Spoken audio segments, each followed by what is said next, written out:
Price lord, hallelujah. ದೇವರ ನಾಮಕ್ಕೆ ಸ್ತೋತ್ರವಾಗಲಿ. ಪ್ರಾರ್ಥನೆ ಮಾಡಿಕೊಳ್ಳೋಣ.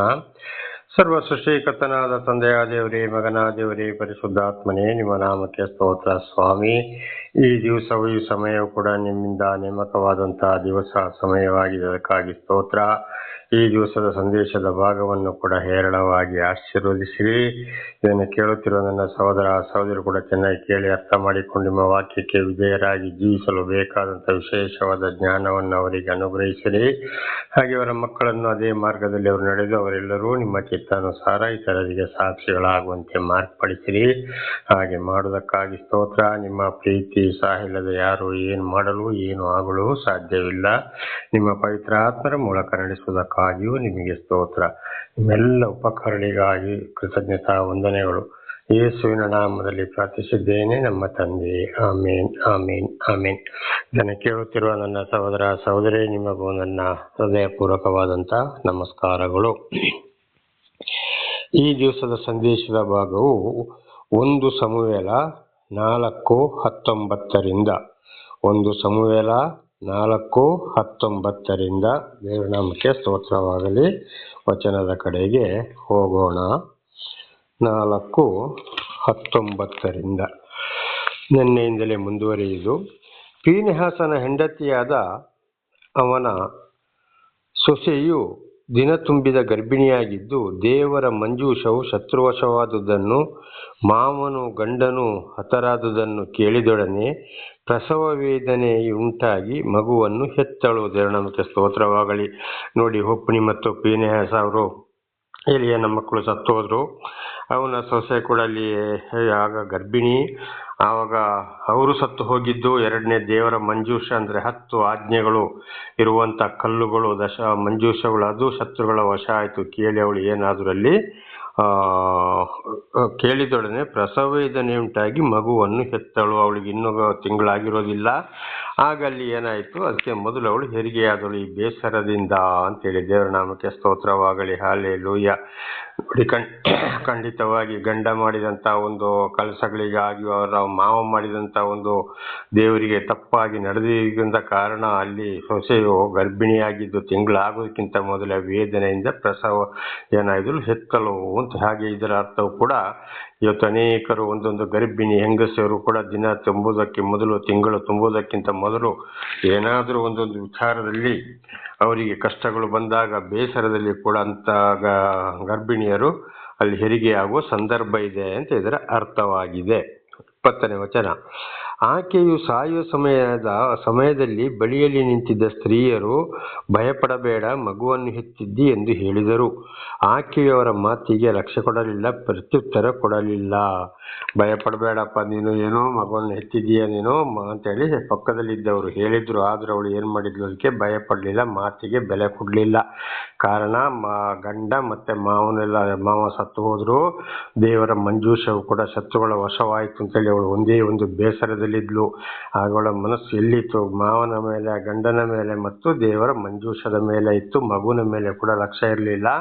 ಪಕ್ಕದಲ್ಲಿ ನಿಂತಿದ್ದ ಸ್ತ್ರೀಯರು ಹೇಳಿದ ಮಾತು ಕೂಡ ಲಕ್ಷ್ಯವಿರಲಿಲ್ಲ. ಹಾಗೆ ನಿಜವಾಗಿಯೂ ದೇವರ ಮೇಲೆ ಇವತ್ತು ಭರವಸೆ ಇಡೋರು ಈ ರೀತಿಯಲ್ಲಿ ಇರ್ತಾರೆ ಅಂತ ಇದರ ಅರ್ಥವಾಗಿದೆ. ದೇವರ ನಾಮಕ್ಕೆ ಸ್ತೋತ್ರವಾಗಲಿ. 21ನೇ ವಚನ. ದೇವರ ಮಂಜೂಷವು ಶತ್ರುವಶವಾದುದರಿಂದಲೂ ಮಾವನು ಗಂಡನು ಮೃತಿ ಹೊಂದಿದರಿಂದಲೂ ಮಹಿಮೆಯು ಇಸ್ರಾಯೇಲರನ್ನು ಬಿಟ್ಟು ಹೋಯಿತೆಂದು ಹೇಳಿ ಆ ಮಗುವಿಗೆ ಈಕಬೋದ್ ಎಂದು ಹೆಸರಿಟ್ಟಳು. ನೋಡಿ, ಮಂಜೂಷವು ಶತ್ರುಗಳ ವಶ ಆಯಿತು. ಮಾವ ಮತ್ತು ಗಂಡ ಕೂಡ ಸತ್ತು ಹೋದ್ರು. ಆದ್ದರಿಂದ ದೇವರ ಆತ್ಮ ಅವರಿಂದ ಬಿಟ್ಟು ಹೋಯಿತು. ಹೌದು, ಇದು ಇವತ್ತು ನಮ್ಮ ಎಲ್ಲರ ಜೀವಿತಕ್ಕೂ ಕೂಡ ದೇವರು ನಮ್ಮನ್ನು ನಡೆಸ್ತಾ ಇರುವಾಗ ಪ್ರೀತಿಯಿಂದ ನಾವು ದೇವರಿಗೆ ವಿರುದ್ಧವಾಗಿ ನಡ್ಕೊಂಡಾಗ, ದೇವರ ಆತ್ಮವು ನಮ್ಮಿಂದ ಬಿಟ್ಟು ಹೋದಾಗ, ದೇವರು ನಮ್ಮ ಕಡೆಯಿಂದ ದೃಷ್ಟಿಯನ್ನು ತಿರುಗಿಸಿಕೊಂಡಾಗ ಇವತ್ತು ಶತ್ರುಗಳ ಕೈಗೆ ವಶವಾಗುವುದು, ಅನೇಕ ಕೆಟ್ಟವರ ಸವಾಸ ಮಾಡುವಂಥದ್ದು, ನಾನಾ ರೀತಿ ಶಿಕ್ಷೆಗಳು ಬರುವಂಥದ್ದು ಇದುವೇ ಆಗಿದೆ.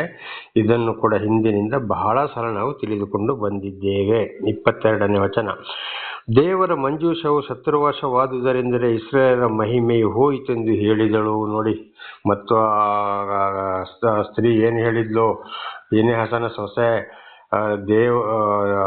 ಏನಾಯ್ತು, ದೇವರ ಮಂಜೂಷವು ಶತ್ರುವಶವಾದುದರಿಂದಲೇ ಇಸ್ರೇಲರ ಮಹಿಮೆಯು ಹೋಯಿತೆಂದು.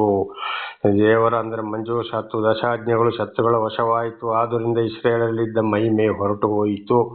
ಹಾಗೆ ಇವತ್ತು ನಾವು ಕೂಡ ದೇವರು ನಮ್ಮನ್ನು ನಾನಾ ರೀತಿ ಪಾಪಗಳಿಂದ, ಕಷ್ಟ ಸಂಕಟಗಳಿಂದ, ದುಃಖಗಳಿಂದ ಬಿಡುಗಡೆ ಮಾಡಿ ನಡೆಸ್ತಾ ಇರುವಾಗ ಒಂದು ವೇಳೆ ಮತ್ತು ನಾವು ದೇವರ ವಾಕ್ಯಕ್ಕೆ ವಿರುದ್ಧವಾಗಿ ನಡೆಯುವುದಾದರೆ ದೇವರ ಮಹಿಮೆ ಅಂದರೆ ದೇವರ ಮಂಜೂಷವು ಶತ್ರುವಶ ಆದಾಗೆ ನಮ್ಮಲ್ಲಿರುವ ದೇವರ ಆತ್ಮವು ಹೊರಟು ಹೋಗ್ತದೆ.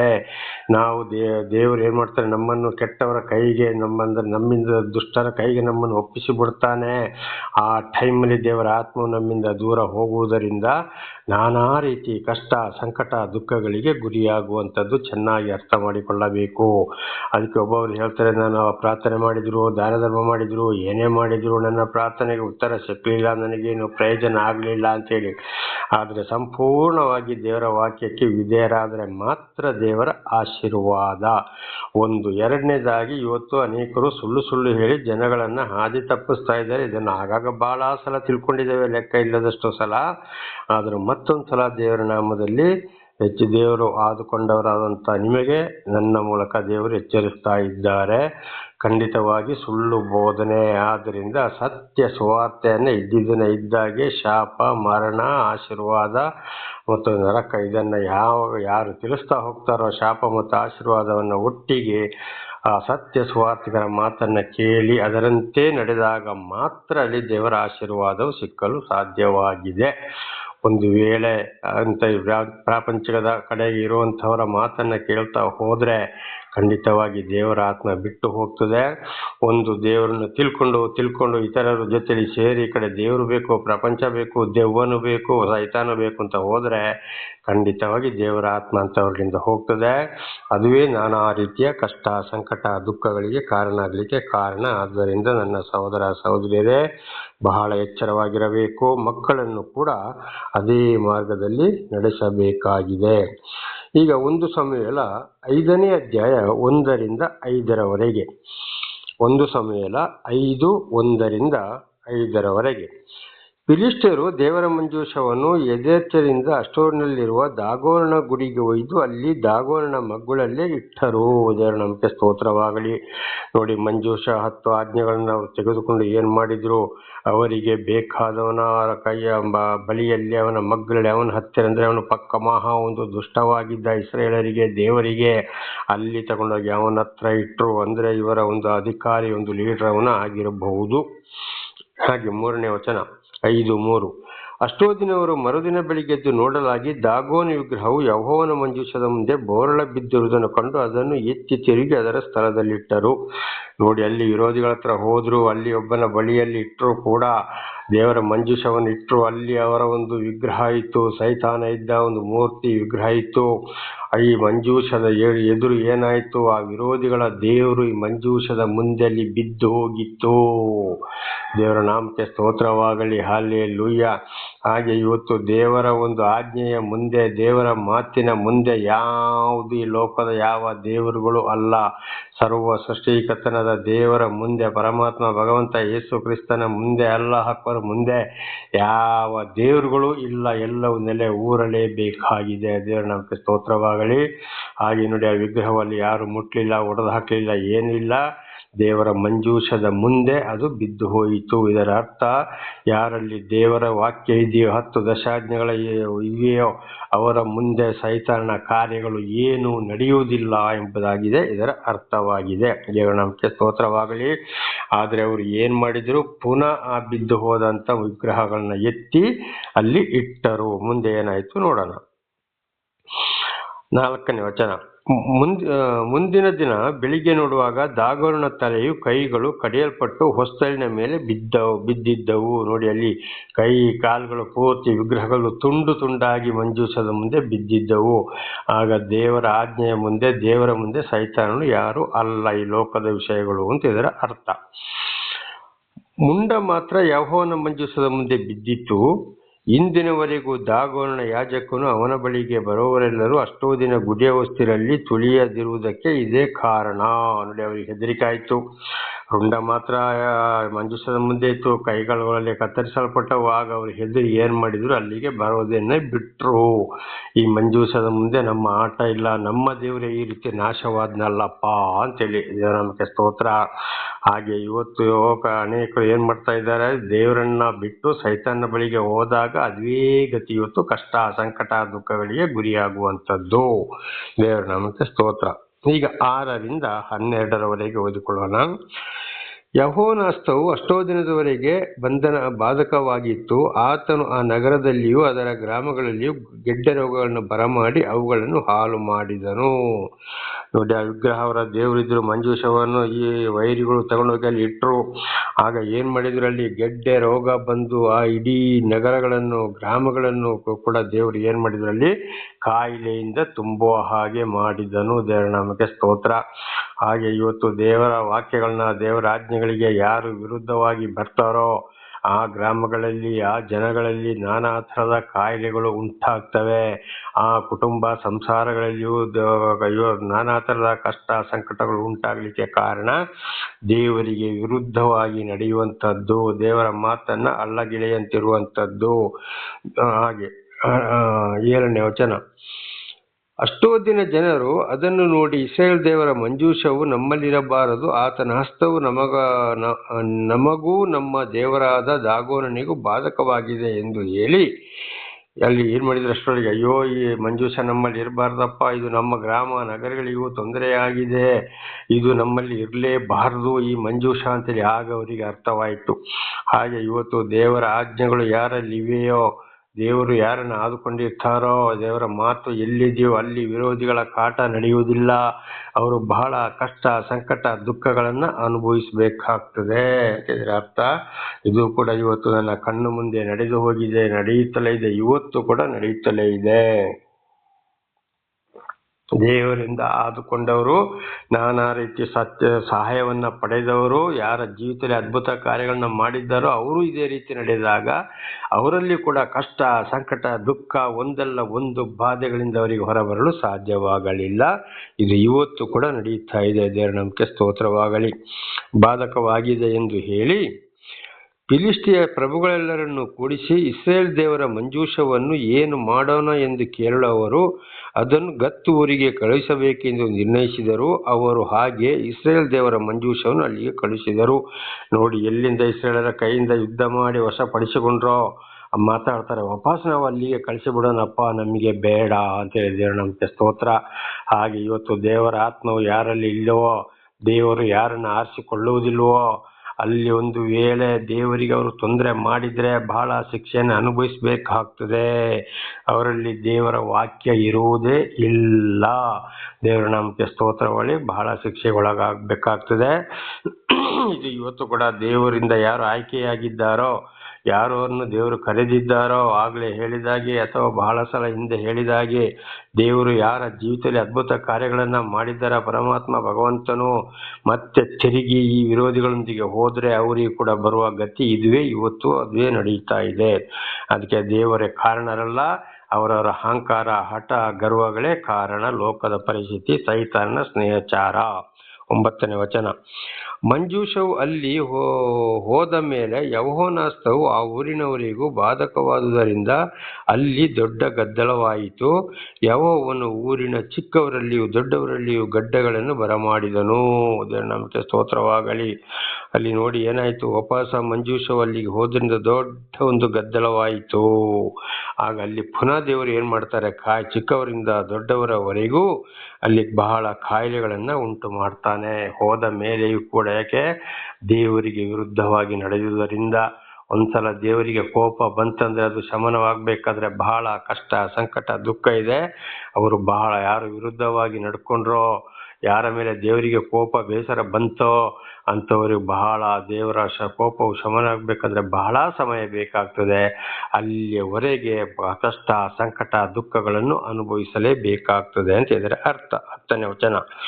ಆದ್ದರಿಂದ ಅವರು ದೇವರ ಮಂಜೂಷವನ್ನು ಎಕ್ರೋನಿಗೆ ಕಳಿಸಿದರು. ಅದು ಅಲ್ಲಿಗೆ ಬಂದಾಗ ಆ ಊರಿನವರು, ನೋಡಿರಿ, ನಮ್ಮನ್ನು ನಮಗೆ ಸೇರಿದವರನ್ನು ಕೊಲ್ಲುವುದಕ್ಕೋಸ್ಕರ ಇಸ್ರಾಯೇಲ್ ದೇವರ ಮಂಜೂಷವನ್ನು ಇಲ್ಲಿಗೆ ಕಳಿಸಿದ್ದಾರೆಂದು ಕೂಗಿಕೊಂಡರು. ನೋಡಿ ಗತ್ ಊರಿಗೆ ಕಳಿಸಿದ್ರು, ಅಲ್ಲಿ ಕೂಡ ಕಷ್ಟ ಸಂಕಟ ದುಃಖ ಆಯಿತು. ಅಲ್ಲಿಂದ ಇನ್ನೊಂದು ಊರಿಗೆ ಕಳಿಸಿದ್ರು, ಅಲ್ಲಿ ಅವರಿಗೆ ಇಸ್ರೇಲ್ ದೇವರು ಅಂದ್ರೆ ಸರ್ವ ಸೃಷ್ಟಿಕರ್ತನ ದೇವರ ವಿಷಯ ಗೊತ್ತಾಗಿದೆ. ಅವರು ಅಯ್ಯೋ 2 ಊರಾಯ್ತು, ಈಗ ನಮ್ಮನ್ನು ಕೂಡ ಕೊಲ್ಲಕ್ಕೆ ಎಲ್ಲಿಗೆ ಕಳಿಸಿಕೊಟ್ಟಿದ್ದಾರೆ ಅಂತ ಅಲ್ಲಿ ಅವರು ಕೂಗಿಕೊಂಡರು. ಹಾಗಿದ್ರೆ ಅರ್ಥ ಏನಪ್ಪಾ ಅಂದ್ರೆ ಅವರಿಗೂ ಕೂಡ ದೇವರಲ್ಲಿ ಬೇಡ, ದೇವರ ಆತ್ಮ ಅವರಲ್ಲಿ ಇಲ್ಲ. ಆದ್ದರಿಂದ ಅವರು ದೇವರನ್ನು ತಿರಸ್ಕಾರ ಮಾಡ್ತಾರೆ. ಇದು ನಮ್ಮ ಜೀವಿತದಲ್ಲಿ ಕೂಡ ಇವತ್ತು ದೇವರ ಆತ್ಮ ಯಾರಲ್ಲಿ ಇಲ್ವೋ, ಯಾರನ್ನು ಆದುಕೊಳ್ಳುವುದಿಲ್ವೋ ಅವರಿಗೆ ದೇವರ ವಚನಗಳು ವಾಕ್ಯಗಳು ಬೇಡವೇ ಬೇಡ, ದೇವರ ವಿಷಯಗಳು ಬೇಡೇ ಬೇಡ.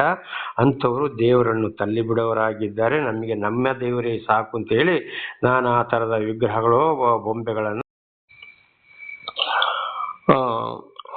ಅಲ್ಲಿಂದ 11ನೇ ವಚನ, ದೇವರ ಹಸ್ತವು ಅವರಿಗೂ ಬಾಧಕವಾದುದರಿಂದ ಅವರಿಗೆ ಮರಣ ಭಯ ಉಂಟಾಯಿತು.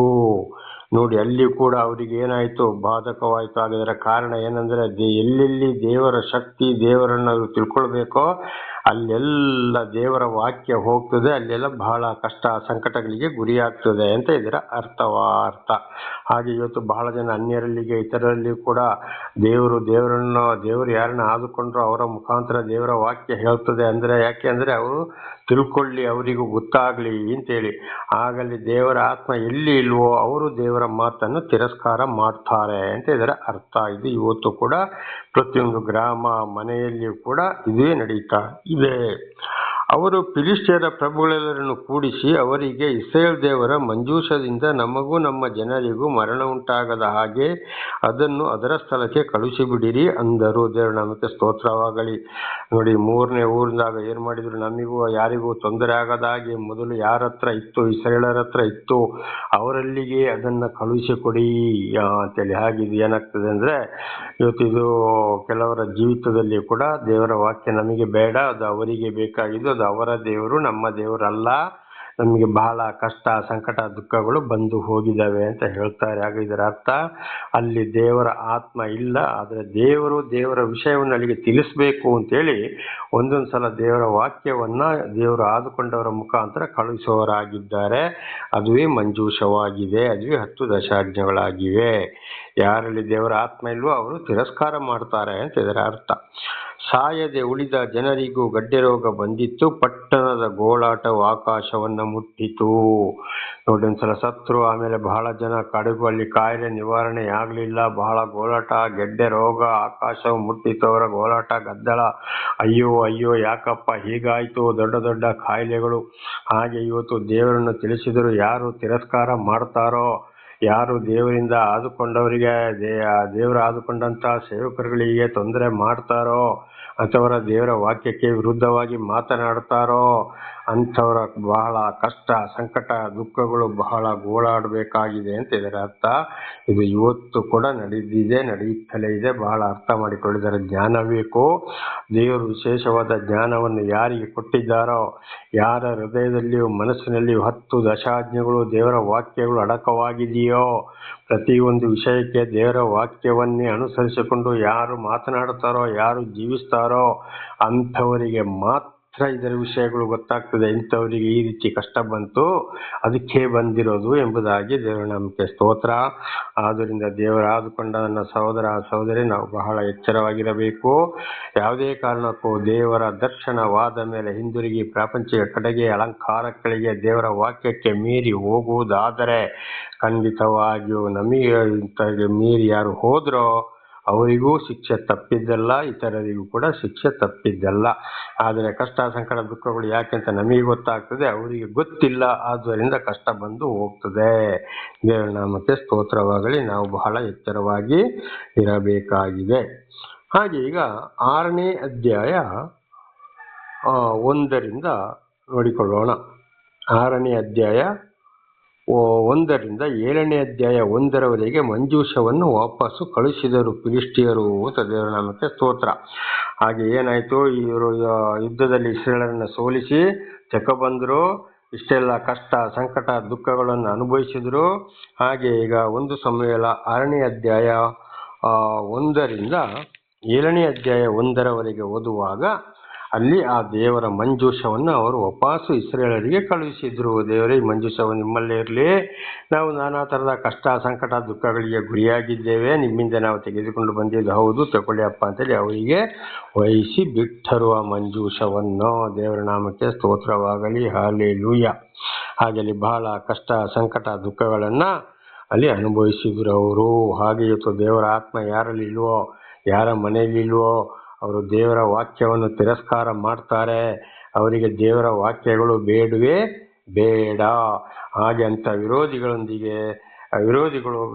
ಏನು ಮಾಡ್ತಾರೆ, ದೇವರಿಗೆ ವಿರುದ್ಧವಾಗಿ ಮಾತನಾಡಿದಾಗ ಅಲ್ಲಿ ಬರುವಂಥ ಕಷ್ಟ ಸಂಕಟ ದುಃಖಗಳು ಅಂತ ಇದರ ಅರ್ಥ. ಅವರು ವಾಪಸ್ ಕಳಿಸಿಕೊಡ್ತಾರೆ. ಯಾವುದೇ ಕಾರಣಕ್ಕೂ ದೇವರ ವಾಕ್ಯವನ್ನು ಮತ್ತೆ ಅವರು ವಾಕ್ಯವನ್ನು ಸ್ವೀಕಾರ ಮಾಡುವುದೇ ಇಲ್ಲ. ಅನೇಕರು ದೇವರ ಬಳಿಗೆ ಬಂದವರು, ದೀಕ್ಷೆ ಸ್ಥಾನ ಗಂಗಾಸ್ಥಾನ ಪಡ್ಕೊಂಡವರು ಕೂಡ ಸ್ವಲ್ಪ ಸಮಯದಲ್ಲಿ ಅವರಿಗೆ ಏನು ಲಾಭ ಸಿಕ್ಕದ ಹೋದರೆ, ದೇವರು ಶೋಧನೆಗೊಳಪಡಿಸಿದಾಗ, ಒಂದೊಂದು ಕಷ್ಟಗಳು ಬಂದಾಗ ಅಂಥವ್ರು ಕೂಡ ತಿರುಗಿ ಏನು ಮಾಡ್ತಾರೆ, ಹಿಂದಿರುಗಿ ಹೋಗ್ತಾರೆ. ಬಹಳ ಕಷ್ಟ ಸಂಕಟ ದುಃಖಗಳನ್ನು ಆಮೇಲೆ ಅನುಭವಿಸಬೇಕಾಗ್ತದೆ. ಇದು 2 ಪೇತ್ರ 2ನೇ ಅಧ್ಯಾಯದಲ್ಲಿ ಪೇತ್ರನು ಅದನ್ನೇ ಹೇಳಿದ್ದು. ನೀವು ದೇವರನ್ನು ಅರಿಯೋದಕ್ಕಿಂತ ಅರಿಯದೆ ಇರುವುದು ಒಳ್ಳೆಯದಾಗಿತ್ತು.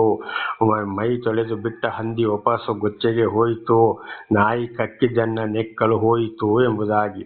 ಈ ಸ್ವಾಮಿ ಕೂಡ ಅದನ್ನೇ ಹೇಳಿದನು, ಮುತ್ತುಗಳನ್ನು ಹಂದಿಗಳ ಮುಂದೆ ನಾಯಿಗಳ ಮುಂದೆ ಚೆಲ್ಲಬೇಡಿ, ಹಂದಿಗಳು ತುಣಿದು ನಾಶ ಮಾಡ್ಯಾವು, ನಾಯಿಗಳು ನಿಮ್ಮನ್ನು ಕಚ್ಚಿ ಸೀಳಿ ಬಿಟ್ಟವು ಅಂತ ಇದಕ್ಕೆ ಹೇಳಿದ್ದು. ದೇವರ ನಾಮಕ್ಕೆ ಸ್ತೋತ್ರವಾಗಲಿ. ಹಾಲೆಲೂಯ. ಹಾಗೆ ಅಪೊಸ್ತಲ ಪೌಲರು ರೋಮಪುರದವರಿಗೆ ಬರೆದ ಪತ್ರ 4ನೇ ಅಧ್ಯಾಯ 7 ಮತ್ತು 8ನೇ ವಚನಗಳನ್ನ ಓದುವಾಗ, ಯಾರ ಮೇಲೆ ದಯೆ ತೋರಲು ಮನಸ್ಸಿದೆಯೋ ಅವರ ಮೇಲೆ ದಯೆ ತೋರುವೆನು, ಯಾರ ಮೇಲೆ ಕರುಣೆ ತೋರಲು ಮನಸ್ಸಿದೆಯೋ ಅವರ ಮೇಲೆ ಕರುಣೆ ತೋರುವೆನು, ಯಾರ ಪಾಪಗಳು ಕ್ಷಮಿಸಲ್ಪಟ್ಟಿದೆಯೋ ಅವರು ಧನ್ಯರು ಅಂತ ಅಪೊಸ್ತಲ ಪೌಲರ ಮೂಲಕ ಕೂಡ ಈ ಸ್ವಾಮಿ ಹೇಳಿಸಿದ ಮಾತು, ಆ ಪರಮಾತ್ಮ ಭಗವಂತ ಹೇಳಿಸಿದ ಮಾತು ಇದುವೇ ಆಗಿದೆ. ಆದ್ದರಿಂದ ದೇವರು ಏನಾಗ್ತಾರೆ ಅಂದರೆ ತಿಳಿಸ್ತಾರೆ. ಒಂದು ವೇಳೆ ಅವರು ತಿರಸ್ಕಾರ ಮಾಡುವುದಾದರೆ, ವಿರುದ್ಧವಾಗಿ ಮಾತಾಡುವುದಾದರೆ ಬಹಳ ಕಷ್ಟ ಸಂಕಟ ದುಃಖಗಳನ್ನು ಅನುಭವಿಸಬೇಕಾಗ್ತದೆ. ದೇವರನ್ನ ಅರಿತುಕೊಂಡು ಹಿಂತಿರುಗಿ ಹೋದರೆ ಮತ್ತೆ ಬರುವಂಥ ಕಷ್ಟ ಸಂಕಟ ದುಃಖಗಳು ಅಷ್ಟಿಷ್ಟಲ್ಲ. ಅದು ಇವತ್ತು ಕೂಡ ನಡೀತಾ ಇದೆ. ಆದ್ದರಿಂದ ನನ್ನ ಸಹೋದರ ಸಹೋದರಿಯರೇ, ಬಹಳ ಎಚ್ಚರವಾಗಿರಬೇಕು. ಈಗ 7ನೇ ಅಧ್ಯಾಯ 2ರಿಂದ 17ರವರೆಗೆ ನೋಡುವಾಗ, 1 ಸಮುವೇಲ 7 2ರಿಂದ 17ರವರೆಗೆ ಓದುವಾಗ, ಅಲ್ಲಿ ಆಮೇಲೆ ಇಸ್ರೇಲರಿಗೂ ಫಿಲಿಷ್ಟಿಯರಿಗೂ ಮತ್ತೆ ಯುದ್ಧ ಸ್ಟಾರ್ಟ್ ಆಗ್ತದೆ. ಆವಾಗ ಇಸ್ರೇಲರಿಗೆ ಜಯವಾಗ್ತದೆ, ಫಿಲಿಷ್ಟಿಯರಿಗೆ ಅಪಜಯವಾಗ್ತದೆ. ಮೊದಲು ಇಸ್ರೇಲರಿಗೆ ಬುದ್ಧಿ ಕಲಿಸಲಿಕ್ಕೋಸ್ಕರ ದೇವರು ಏನು ಮಾಡಿದರು, ಫಿಲಿಷ್ಟಿಯರಿಗೂ ಇಸ್ರೇಲರಿಗೂ ಯುದ್ಧ ನಡೆಸಲಿ ಇಸ್ರೇಲರಿಗೆ ಸೋಲಾಯಿತು. ಯಾವಾಗ ಇಸ್ರೇಲರು ಮನತುರುಗಿ ಪಶ್ಚಾತ್ತಾಪ ಪಟ್ಟು ಬಂದರು, ಆವಾಗ ದೇವರು ಏನು ಮಾಡಿದರು, ಈ ಫಿಲಿಷ್ಟಿಯರು ಮಂಜೂಷವನ್ನು ಕೂಡ ಕಿತ್ಕೊಳ್ಳೋಕೆ ಮಾಡಿದರು. ಆಮೇಲೆ ಮತ್ತೆ ಅಲ್ಲಿ ಇಸ್ರೇಲರಿಗೆ ಜಯವಾಯಿತು, ಫಿಲಿಷ್ಟಿಯರಿಗೆ ಸೋಲಾಯಿತು. ಇದು 7ನೇ ಅಧ್ಯಾಯ 5 ಮತ್ತು 6ನೇ ವಚನಗಳನ್ನು ಓದಿಕೊಳ್ಳೋಣ. 5 ಮತ್ತು 6. ಇಸ್ರೇಲರು ಮಿಚ್ಚೆಯಲ್ಲಿ ಕೂಡಿ ಬರಲಿ, ನಾನು ನಿಮಗೋಸ್ಕರ ಯೆಹೋವನನ್ನು ಪ್ರಾರ್ಥಿಸುವೆನು ಅನ್ನಲು ಅವರಲ್ಲಿ ಕೂಡಿ ಬಂದು ನೀರು ಸೇದಿ ಯೆಹೋವನ ಮುಂದೆ ಹೊಯ್ದು, ಆ ದಿವಸ ಉಪವಾಸವಾಗಿದ್ದು ನಿನಗೆ ದ್ರೋಹಿಗಳಾಗಿದ್ದವೆಂದು ಆತನಿಗೆ ಅರಿಕೆ ಮಾಡಿದರು. ಸಮುವೇಲನು ಮಿಚ್ಚೆಯಲ್ಲಿ ಇಸ್ರೇಲರ ವ್ಯಾಜ್ಯಗಳನ್ನು ತೀರಿಸಿದನು. ದೇವರ ಸ್ತೋತ್ರವಾಗಲಿ. ನೋಡಿ, ಇಲ್ಲಿ ಸ್ನಾನ ಮಾಡಿಕೊಂಡು ತಪ್ಪುಗಳನ್ನು ಇಸ್ರೇಲರು ಒಪ್ಪಿಕೊಂಡರು. ನಾವು ಉಪವಾಸವಿದ್ರು, ನಿನಗೆ ತಪ್ಪು ಮಾಡಿದ್ದೇವಪ್ಪ ಅಂತ ಅರಿಕೆ ಮಾಡಿದ್ರು. ಆಗ ದೇವರು ಏನು ಮಾಡಿದ್ರು, ದೇವರ ಮನಸ್ಸು ಕರಗಿತು, ಬದಲಾಯಿತು. ಇಸ್ರೇಲರ ಪರವಾಗಿ ನಿಂತು ಫಿಲಿಷ್ಟಿಯರ ಮೇಲೆ ಯುದ್ಧ ಆಗಿ ಅವರಿಗೆ ಏನಾಯಿತು, ಫಿಲಿಷ್ಟಿಯರಿಗೆ ಅಪಜಯವಾಯಿತು, ಇಸ್ರೇಲರಿಗೆ ಜಯವಾಯಿತು. ದೇವರ ನಾಮಕ್ಕೆ ಸ್ತೋತ್ರವಾಗಲಿ. ಅದರಲ್ಲಿ 11ನೇ ವಚನ, ಇಸ್ರೇಲರಾದರೋ ಮಿಚ್ಚೆಯಿಂದ ಹೊರಟು ಹಿಂದಟ್ಟಿ ಬೇತೇಲಿನ ತಗ್ಗಿನವರೆಗೆ ಅವರನ್ನು ಹತ ಮಾಡಿದರು. ದೇವರ ನಾಮಕ್ಕೆ ಸ್ತೋತ್ರ. ಹಾಗೆ ಇದು ನಮ್ಮ ಜೀವಿತದಲ್ಲಿ ಕೂಡ ಒಂದು ವೇಳೆ ನಾವು ತಪ್ಪಿ ಹೋಗಿರುವುದಾದರೆ, ಕಷ್ಟ ಸಂಕಟ ದುಃಖಗಳಿಗೆ ಒಳಗಾಗಿರುವುದಾದರೆ, ಇತರರ ಮೂಲಕ ದೇವರು, ಸತ್ಯ ಸುವಾರ್ತಿಕರ ಮೂಲಕ ದೇವರು ಆದುಕೊಂಡವರ ಮುಖಾಂತರ ಖಂಡಿತ ತಿಳಿಸಿದಾಗ ನೋಡಿ, ಸ್ನಾನ ಮಾಡಿಕೊಂಡು ಉಪವಾಸವಿದ್ದು ಪಶ್ಚಾತ್ತಾಪ ಪಟ್ಟು ಪ್ರಾರ್ಥನೆ ಮಾಡುವುದಾದರೆ, ಅಥವಾ ಖಂಡಿತವಾಗಿ ಪಾಪಗಳನ್ನ ಒಪ್ಪಿಕೊಳ್ಳುಂಡು ಮುಂದೆ ಜೀವಿತವನ್ನು ಸರಿ ಮಾಡಿಕೊಂಡ್ರೆ, ಅಂಥವರ ವಿರೋಧಿಗಳೊಂದಿಗೆ ಮತ್ತೆ ದೇವರು ಯುದ್ಧ ಮಾಡಿ ಅವರಿಗೆ ಸೋಲನ್ನು ಉಂಟು ಮಾಡುವವರಾಗಿದ್ದಾರೆ. ದೇವರ ನಾಮಕ್ಕೆ ಸ್ತೋತ್ರವಾಗಲಿ. ಹಲ್ಲೆಲೂಯಾ. ಹಾಗೆ ಇವತ್ತು ನಮ್ಮ ಜೀವಿತದಲ್ಲಿ ಕೂಡ ತಪ್ಪು ಹೋದಾಗ, ಶಿಕ್ಷೆಗೆ ಒಳಗಾದಾಗ ನಾವು ದೇವರಲ್ಲಿ ಪಶ್ಚಾತ್ತಾಪ ಪಡಬೇಕು. ಮುಂದೆ ಪಾಪವನ್ನು ಮಾಡಲು ಹೋಗಲೇಬಾರದು. ಆಗ ದೇವರು ಮತ್ತೆ ಖಂಡಿತವಾಗಿಯೂ ದೇವರು ಆದುಕೊಂಡವರಿಗೆ ದೇವರು ಸಹಾಯಕನಾಗಿದ್ದಾನೆ. ವಿರೋಧಿಗಳಿಗೆ ಅಂಥವರ ಪರವಾಗಿ ದೇವರೇ ವಿರೋಧಿಗಳೊಂದಿಗೆ ಯುದ್ಧ ಮಾಡುವವನು ಆಗಿದ್ದಾನೆ. ದೇವರ ನಾಮಕ್ಕೆ ಸ್ತೋತ್ರವಾಗಲಿ. ಹಲ್ಲೆಲೂಯಾ. ಈಗ 1 ಸಮುವೇಲ 8ನೇ ಅಧ್ಯಾಯ 1-22 ಓದುವಾಗ, ಇಸ್ರಾಯೇಲರು ತಮಗೊಬ್ಬ ಅರಸನು ಬೇಕೆಂದು ಬೇಡಿಕೊಂಡದ್ದು. ದೇವರ ನಾಮಕ್ಕೆ ಸ್ತೋತ್ರ. ಇಸ್ರಾಯೇಲರು ಏನ್ ಮಾಡಿದ್ರು, ಅಲ್ಲಿ ನಮ್ಗೆ ಯಾರು ಅರಸ ಇಲ್ಲಲ್ಲಪ್ಪ ಅಂತ ಹೇಳಿ ಬೇಡಿಕೊಂಡ್ರು. ಸಮುವೇಲನ ಮುಖಾಂತರ ಇಷ್ಟೆಲ್ಲ ನಡೆಯಿತು. ನಮಗೆ ಒಬ್ಬ ಅರಸ ಬೇಕು ಅಂತೇಳಿ ಇಸ್ರಾಯೇಲರು ಬೇಡಿಕೊಳ್ತಾ ಇದ್ದಾರೆ ದೇವರಲ್ಲಿ. ಹಾಗೆ ಇವತ್ತು ಯಾರಲ್ಲಿ ಆದರೂ ಸತ್ಯ ಸುವಾರ್ತಿಕರು, ಸರಿಯಾದ ಸೇವಕರು ಇಲ್ಲದ ಹೋದ್ರೆ, ಅರಸಂದ್ರೆ ಅರಸ ಈಗ ಅರಸಲ್ಲ, ಈಗ ನಿಜವಾದ ಅರಸ ನಮ್ಮ ಪವಿತ್ರಾತ್ಮನ ದೇವರೇ ಆಗಿದ್ದಾರೆ. ಆದರೆ ದೇವರು ಒಬ್ಬೊಬ್ಬರನ್ನು ಆರಿಸಿಕೊಂಡು ಅವರ ಮುಖಾಂತರ ದೇವರು ಯಾರನ್ನು ಆಯ್ಕೆ ಮಾಡಿಕೊಳ್ತಾರೋ ಅವರನ್ನು ನಡೆಸುವವರಾಗಿದ್ದಾರೆ. ಆಗ ಅಂಥವ್ರು ಸರಿಯಾದ ಸುವಾರ್ತಿಕರು, ಸೇವಕರು ಇಲ್ಲದ ಹೋದ್ರೆ ಅಂಥವ್ರು ಏನ್ ಮಾಡಬೇಕು, ದೇವರಲ್ಲಿ ಬೇಡಿಕೊಳ್ಬೇಕು. ದೇವರೇ, ನಮಗೊಬ್ಬ ಒಂದು ಸೇವಕನನ್ನ ಕಳಿಸಿಕೊಡು. ನಿನ್ನಿಂದ ಆಯ್ಕೆಯಾದ ನಿಜವಾದ ಸತ್ಯ ಸುವಾರ್ತೆಯನ್ನು ಸಾರುವಂಥವರು, ಈ ಲೋಕದ ವಿಷಯಗಳಿಗೆ ಮಣಿಯಾದೆ ನಿನ್ನ ವಾಕ್ಯಗಳಿಗೆ ವಿಧೇಯರಾಗಿ ಜೀವಿಸುವಂತ ಒಂದು ಸೇವಕನನ್ನ ಕಳಿಸಿಕೊಡು ಅಂತೇಳಿ ಇವತ್ತು ಅಂಥ ವಿಶ್ವಾಸಿಗಳು ಬೇಡಿಕೊಳ್ಳಬೇಕು. ದೇವರ ನಾಮಕ್ಕೆ ಸ್ತೋತ್ರ. ಆಗ ಖಂಡಿತವಾಗಿಯೂ ದೇವರು ಅಲ್ಲಿ ಕಳುಹಿಸಿ ಕೊಡುವವರಾಗಿದ್ದಾರೆ. ಹಿಂದೆ ನಾನು ಕೂಡ ಇದು ಬಹಳ ವರ್ಷದ ಹಿಂದೆ ಬೆಂಗಳೂರಿನ ಒಂದು ಜಾಗದಲ್ಲಿ ಒಂದು 2 ವರ್ಷ ಇದ್ದೆ. ಆಗ ಅದಕ್ಕಿಂತ ಮೊದಲಲ್ಲಿ ಒಬ್ರು ಏನ್ ಮಾಡ್ತಾ ಇದ್ರು, ಒಂದು ಸಭೆ ಇತ್ತು. ಅದು ಒಂದು ಜನಾಂಗದ ಸಭೆ. ಆಗ ಆ ಸೇವಕರು ಒಂದು ಜನಾಂಗದವರು, ಅಲ್ಲಿಗೆ ಅದೇ ಜನಾಂಗದವರು ಜನಗಳು ಜಾಸ್ತಿ. ಆ ಸೇವಕರಲ್ಲಿ ಏನ್ ಮಾಡ್ತಾ ಇದ್ರು, ಬರೀ ಅವರ ಪರವಾಗಿಯೇ ಬಹಳ ಒಂದು ಮೆಚ್ಚುಗೆಯನ್ನು ವ್ಯಕ್ತಪಡಿಸುವವರಾಗಿದ್ದರು, ಅವರನ್ನೇ ಪ್ರೀತಿಸುವವರಾಗಿದ್ದರು.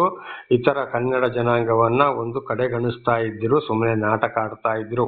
ಆಗ ಅಲ್ಲಿ ಒಂದು ಸೇವಕ ಪ್ರಾರ್ಥಿಸ್ತಾ ಇದ್ರು, ದೇವರು ನಮಗೆ ಒಂದು ಕನ್ನಡ ಒಂದು ಬೋಧಕನನ್ನ, ಕನ್ನಡದಿಂದ ಆಯ್ಕೆಯಾದಂತ ಒಂದು ಕನ್ನಡ ಸೇವಕರನ್ನು ಕಳಿಸಿಕೊಡಪ್ಪ ಅಂತೇಳಿ ಬೇಡ್ತಾ ಇದ್ರಂತೆ. ಸ್ವಲ್ಪ ದಿವಸದಲ್ಲಿ ಬೇರೆ ಒಂದು ಸಹೋದರರ ಮುಖಾಂತರ ನನ್ನನ್ನು ಆ ದೇವರು ಅಲ್ಲಿಗೆ ಕಳಿಸಿಕೊಟ್ಟರು.